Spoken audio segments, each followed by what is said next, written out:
గింజ తినే మధ్యలో అది అటు చూస్తుంది ఇటు చూస్తుంది, బెరుకుగానే ఉంటుంది, భయంగానే ఉంటుంది. ఎప్పుడైతే సాయంత్రం మళ్ళా వచ్చి తన గూటిలోకి చేరుతుందో అప్పుడు ప్రశాంతం ఉంటుంది, ఆనందమైనటువంటి స్థితి, ఒక ధైర్యము స్థైర్యము.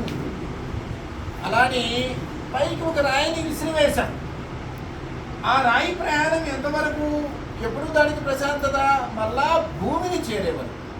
భూమి నుండి వేరైన రాయి ఎంత దూరం ఎగిరినా మళ్ళా వచ్చి భూమిని చేరిన తర్వాత అది ఒక ప్రశాంతతను పొందినట్లుగా ఓ వ్యక్తి ఏదో కాశీకో రామేశ్వరమో లేకపోతే అమర్నాథనో ఓ 10 రోజుల యాత్ర కోసం 10 జతల బట్టలు పెట్టుకొని ఓ సూట్ కేసు తీసుకొని బయలుదేరాడు. 10 రోజుల తర్వాత ఇంటికి వచ్చాడు. అమ్మయ్య చేరుకున్నాను అనుకుంటాడు. ఎవరికైనా ఏ జీవికైనా తన స్వస్థితికి తన స్వస్థానానికి చేరుకున్న తర్వాత ఒక ఆనందం ఉంటుంది, ఒక సంతృప్తి ఉంటుంది, ఒక సంతోషం ఉంటుంది. అలాగనే ఈ జీవి ఎక్కడి నుండి వచ్చాడో అక్కడికి చేరుకోగలిగితే ఈ జీవికి పూర్ణమైనటువంటి ఆనందం, సచ్చిత్ ఆనంద స్వరూపం అంటే ఏమిటో అప్పుడు అర్థమవుతుంది. కాబట్టి దానికోసమే అసత్తు నుండి సత్తులోకి ప్రయాణం చెయ్యండి అని చెప్పారు. కాబట్టి ఎక్కడో సముద్రంలో ఆవిరైనటువంటి ఆ జలం హిమాలయాలలో వర్షించిన చుక్క కలిసింది, కాలువలుగా, వంకలుగా, వాగులుగా, నదులుగా మారి చివరికి సాగరంలో ఎక్కడ నుండి వచ్చాడో జీవుడు మరలా అక్కడికి వెళ్తాడు. ఏ స్థితి నుండి వచ్చాడో ఆ స్థితికి వెళ్తాడు. అయితే ఇక్కడ అర్థం చేసుకోవలసింది ఏమిటి అంటే ఒక చోటు నుండి మరొక చోటుకు ప్రయాణం అంటూ ఉందా అంటే ఇక్కడ నుండి అక్కడికి ప్రయాణం అంటే అక్కడ ఉంటే ఇక్కడ లేనట్లే కదా. అలాంటి ప్రయాణం లేదు, పేరుకు ప్రయాణమే కానీ ఇది నిజమైన ప్రయాణం కాదు. మెడలో హారం ఉంది, అలా తడిగినప్పుడు కనిపించలా, నా హారం అని చెప్పి వెతికాము. వెతికిన తర్వాత ఇందాక చూశాను, గంట క్రితం చూశాను, ఇంతకు ముందు కూడా చూశాను అని చెప్పి అద్దం దగ్గరకు వచ్చాము. అద్దం దగ్గరకు వచ్చిన తర్వాత మెడలో హారం ఉంది, కాకపోతే నువ్వు ఆ తొందరలో దానికి సరిగా గమనించాల మెడలో ఉంది. అమ్మయ్య దొరికింది అని అనుకో. నిజంగా పోయిందా? పోలేదు, కానీ పోయింది అనుకో. పోయింది అనే భ్రమ పోయింది. కాబట్టి నేను జీవుణ్ణి, నేను ఈ ఫలానా ఉపాధిని, నేను ఇది, నేను అది అనేటువంటి భ్రమ పోవటమే ఆ స్థానాన్ని చేరు. కాబట్టి శంకర్ల వారు ఒక గొప్ప ఉదాహరణ చెప్తాడు, రజ్జు సర్పభ్రాంతి అని. దారిన వెళ్తున్నాడు ఒక వ్యక్తి, చీకటి పడింది, దాహమైంది. అంతకుముందు ఆ దారిలో వెళ్ళేటప్పుడు చూశాడు ఆ ప్రక్కన ఒక బావి ఉంది అని. ఆ బావి దగ్గరికి వస్తే ఎవరో ఒకరిలో నీళ్ళ కోసం వచ్చిన వాళ్ళు వస్తారు, నీళ్లు చేరుతారు, కాసిన నీళ్లు పోస్తారు, దాహం తీరుతుంది అనుకొని అక్కడ ఆ బావి దగ్గర నిలబడి ఉన్నాడు, చూస్తూ ఉన్నాడు. ఆ నిలబడినటువంటి క్రమంలో ఏదో చేతికి గుచ్చుకున్నట్లుగా అనిపించింది.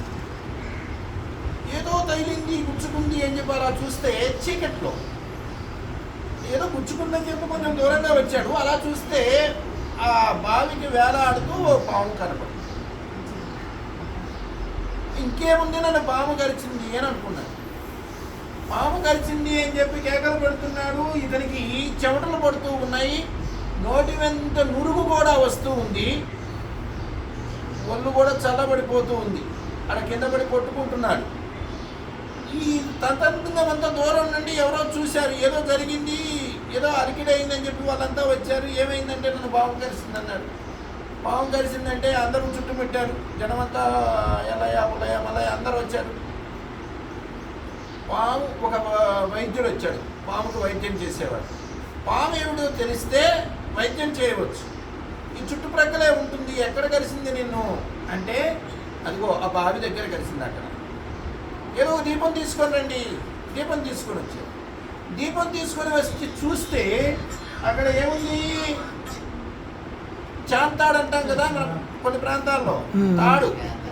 ఆ చాంతాడు వేలాడుతూ ఉంది. ఏది ఇదేనా అంటే అక్కడే కలిసింది, అదే వేలాడుతుంది చూడండి, అదే. దీపం పెట్టి చూస్తే అది తాడు. మరి పిచ్చోడు ఇది తాడురా అంటే నాకు గుచ్చుకుందండి అన్నాడు. ఎక్కడ గుచ్చుకుంది చూస్తే ఆ కొబ్బరి పీచు కొంచెం గట్టిగా ఉన్నది, ఒకటి గట్టిగా గుచ్చుకుంది.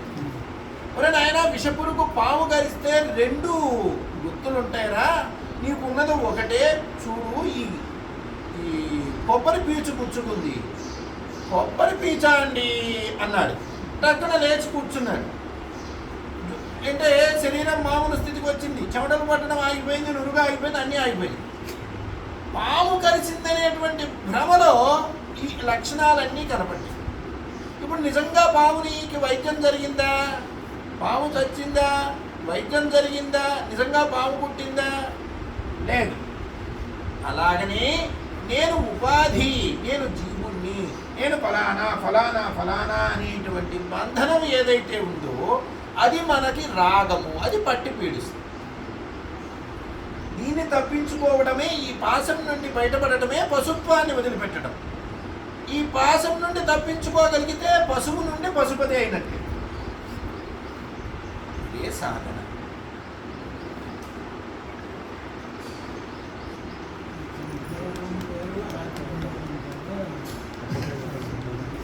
అదే కదా ఇప్పుడు చెప్పింది. నేను అన్నావు. నేను అనేటువంటిది ఏంటి? ఈ చెయ్యి, నువ్వు చెయ్యా? కాదండి, నా చెయ్యి. కాలు నువ్వా? లేదండి, నా కాలు. కన్ను నువ్వా? లేదండి, నా కన్ను. టవలు నువ్వా? లేదండి, నా టవలు. కారు నువ్వా అంటే కాదు, నా కారు. నా ఫోను అన్నట్లుగానే నా కారు, నా కాలు అంటున్నావు. నా ఫోను అన్నట్లుగానే నా కన్ను అంటున్నావు. నా చొక్కా అన్నట్లుగానే నా శరీరం అంటున్నావు. నువ్వు చెప్తున్నావు నేను వేరు, నా శరీరం వేరని నువ్వు చెప్పకనే చెప్తున్నావు. చొక్కా ఎలా వేరు? నేను నా చొక్కా అన్నట్లుగానే నేను నా శరీరం. నీవు వేరు, నీ శరీరం వేరు కదా. ఆ స్పష్టత ఉంది. కాకపోతే భ్రమ చేత, మాయ చేత, రాగము చేత ఇదే నేను అనేటువంటి భ్రమలో, ఇదే రాగానికి, ఇదే మోహానికి, ఇదే బంధనానికి కారణం అనేటువంటి పెద్దల మాట. అందరిలో అధివసించి ప్రపంచాన్నంతా నడిపించేటువంటి ఓ చైతన్యం ఉంది, అదే నీ స్వరూపం అనేటువంటి గురువులు చెప్పే మాట.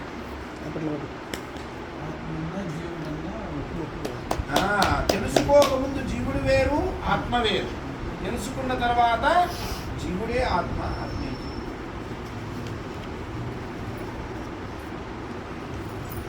తొలగే వరకు జీవుడు, తొలగిన తర్వాత దేవుడు.